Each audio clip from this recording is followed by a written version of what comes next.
Let's start off our day with something wonderful, or hear a story about someone being marvelous. Let's make today Wonderless.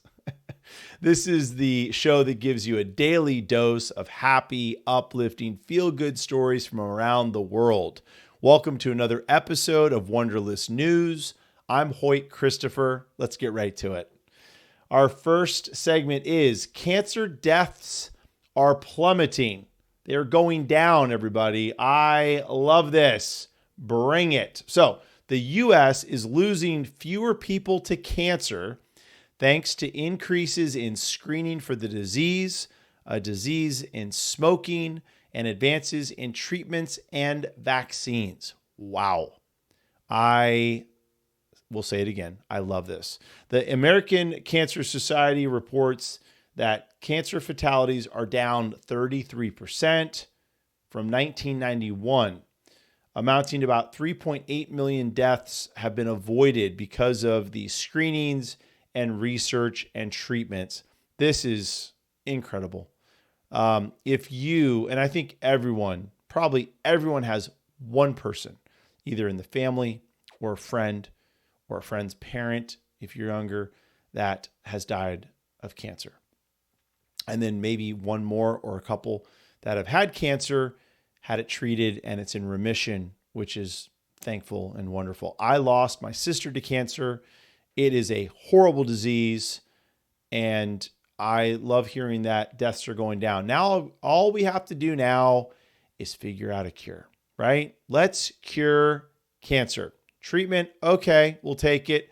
Cure, really need a cure. Let's move towards that. But this is great, man. I mean, the Biden administration mentioned that it has set a goal to cut the death rate of cancer victims by half by 2047, right? So they want to increase those numbers of going down by half, right? So if 4 million are dying a year, and I'm just throwing a random number out there, that is not the right number, then by 2047, they want that number to be 2 million. So let's see it happen, guys. Come on, good old Joe.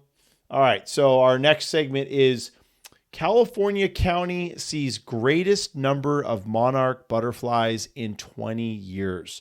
So this is cool. You guys, monarch butterfly, you know, the ones with the really cool, beautiful wings. They're beautiful. And I don't know that many butterfly species, but that one, I think we all can probably, identify. When we were kids, our books in our classroom always had a monarch butterfly. So I love that there's this increase. This is here in California, San Luis Obispo County, which is like central coastal county. They said that now there are more butterflies there than in the last 20 years. So the butterfly population is increasing. A lot of that has to do with them providing more plants and flowers to be used for them. And obviously, I mean, it's, what else they say? They said, the International Union for Conservation of Nature recently declared monarch butterflies to be endangered, with climate change and habitat damage identified as two main factors in the species decline. So our monarch butterfly is an endangered species. We're trying to protect it, but we've seen an increase in the number of butterflies in the San Luis Obispo County in the last 20 years. More now than in the last 20 years. So great job. Keep it up, San Luis Obispo County, or as they call it, Slow County. All right, Wonderless moment of the day brought to us by Rise by Shaman Angelina. And she is our sponsor. Her link is in the description of the show. Go to her Etsy site, check out her jewelry, and buy something fun and beautiful for you or a loved one. You're going to be very happy you did. But this moment is going to be of a surfer. Why not? We just talked about San Luis Obispo County, which is in the central coastal area of California. There's surfers there. So why not check out a surfer in the ocean doing some surfing in this next moment here? Check it out.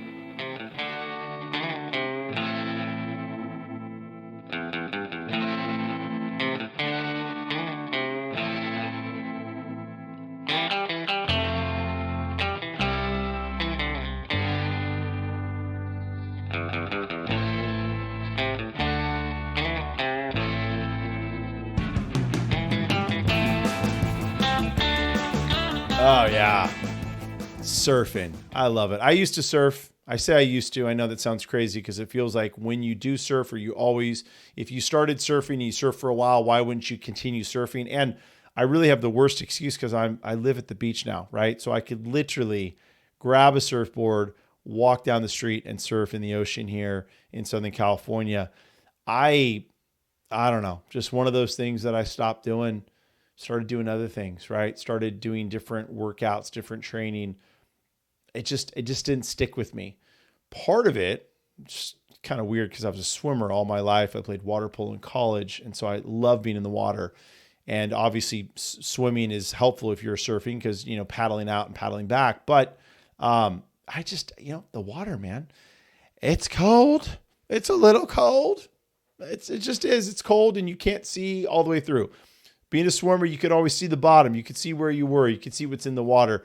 In California, you can't see all the way down. You can see maybe a couple feet, maybe if you're lucky. So warmer water and clear ocean water, I'd probably be surfing again. But thank you for that moment. Rise by Shaman Angelina. All right.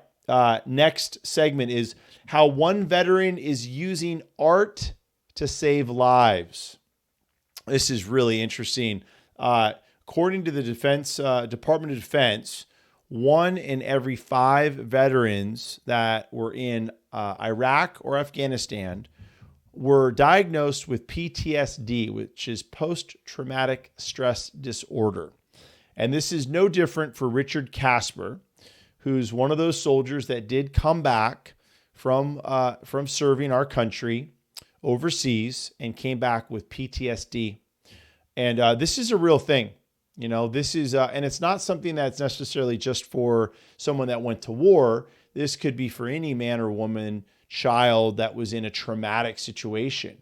Could have been a really bad car accident. It could have been, abuse by a parent or a friend or anybody. I mean, this PTSD is prevalent with soldiers, but it's also very common in other areas, and it needs to be treated. And what this young man, this soldier vet did, Richard Casper, was he realized that the one thing that helped him focus and feel safe and balanced was art, was actually producing art and being a part of that process. So he found it very healing to do his art.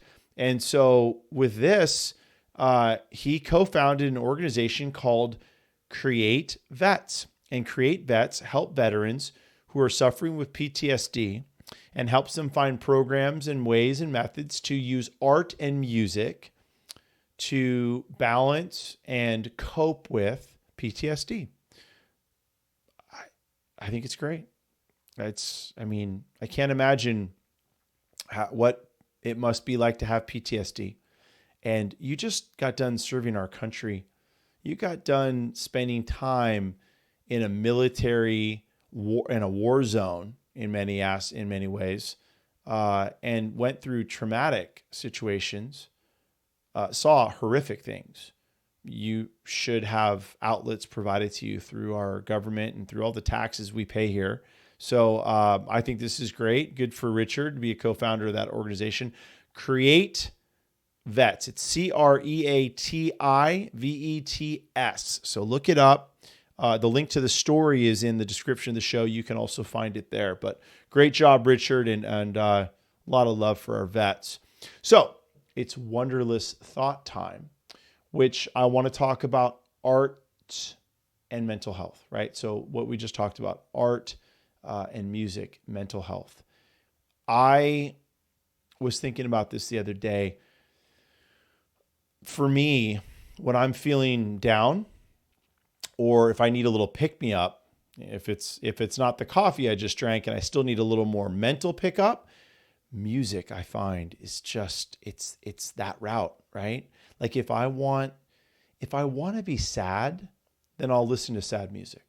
I'll listen to slow music that's, it could be a broken heart love song, or it could be something else, just whatever that tune is, that melody, the words, you know what I mean? Those songs that catch you and make you feel emotional. They could make you feel sort of sad. And that sounds weird, right? Why would you want to be sad? Sometimes, you just need help mourning, maybe for the loss of someone. It's hard to get those feelings and bring them up. So maybe sometimes letting them out is by listening to a sad song and then helping get it out. And then also the reverse, right? If I want to feel motivated to do some work around the house or in the garage, I'll listen to some really cool, upbeat, groovy music. And that helps me get my groove on and helps me pick up and do laundry and whatever else it is. Same thing with doing work or I feel like there's a connection between music and the feelings that we want to tap into. So if I want to be happy, I'll try happy music, right? And I said earlier, if I want to be sad, then I'll try sad music. Try it. Try to turn on that station or ask Alexa to play that band or that song that is going to help you tap in to those feelings. Anyways, listen. Let me know what your wonderful, wonderless, positive, happy, feel-good story is, if you have one. Send it to me at the email address that you see on the screen, wonderlessnews@gmail.com. I will read it. We'll talk about it here on the show, send a picture, video, or not. But thanks for listening and watching. I'm Hoyt Christopher. This is Wonderless News, and I'll see you tomorrow.